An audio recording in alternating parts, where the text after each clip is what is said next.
Hi again guys, so this week I'm actually chatting to you about toilet training on the road. Now I know this may be not relevant for many of you, but if you haven't started your lap and you're contemplating doing it with toddlers, I'm going to chat to you a little bit about toilet training. Can you believe that we've actually toilet trained 2 kids while on the road? So I've got a few little tips for you. Now I'm no expert, but I have successfully trained our daughter and our son while travelling Australia.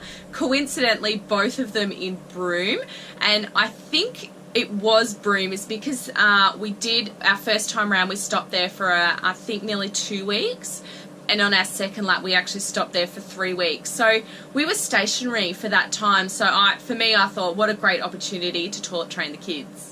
So our first time round we trained our middle child Billy.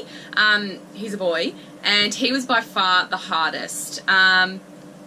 He just took a damn long time, but with our daughter she nailed it. She got the hang of it really quick. So I think that is a girl thing though. It's funny though, with Billy I remember, you know, cleaning up poo around the bloody campsite, and you go out for a little outing and he's wet himself and it was just chaotic. But with our daughter, I don't know what it was, yeah, as I said, being a girl, but she was just picked it up so quickly. We hardly had any accidents, but we did learn a lot of things, so I'm going to tell you all about it.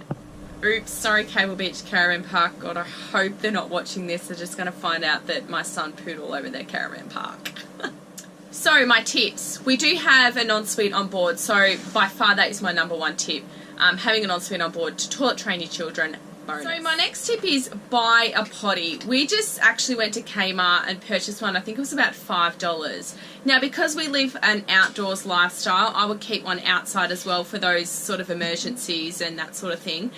She probably did use that more so than the ensuite toilet. It was probably easy for her to use, but the best thing about it was that we could chuck it in the back of the ute, and when we went down to Cable Beach in the afternoons and that sort of thing, we could just bust it out and she could do a wee and a poo on Cable Beach. So my next one is set a week aside for no travel, whether it be at a friend's or family or in a caravan park, wherever. I would recommend doing it at a friend or family, so just because it can be a little bit stressful, especially for us. We were at Cable Beach Caravan Park. It was peak season. You know, you're packed in like sardines there, especially with Billy, because he's a boy and he just runs and runs and runs. And as I said before, pooed wherever he wanted. So when you are setting that week aside, it means that you're only doing short trips here, there and everywhere. So for us being in Broome, you know, the most we sort of trekked was about 15 minutes to Ganthian Point and all that sort of thing.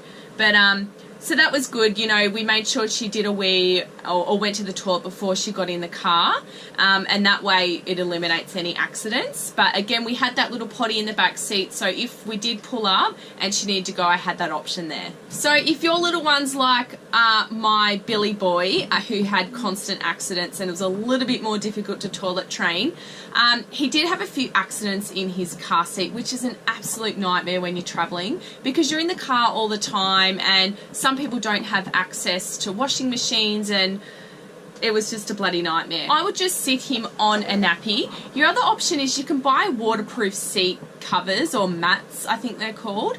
I think they're really cheap too. I remember seeing them on eBay or something one time. So you can always do that as well, and it eliminates the potential for accidents. So I am here to tell you that it is doable to toilet train your kids on the road. You just have to make that effort to stop your travels, get it done, and the best bit is that you have your husband or your partner or your wife or whoever with you. You've got that other set of hands to help you. You're not, you know, stuck at home doing it on your own. So give it a crack, let me know how you go, and good luck. See you guys.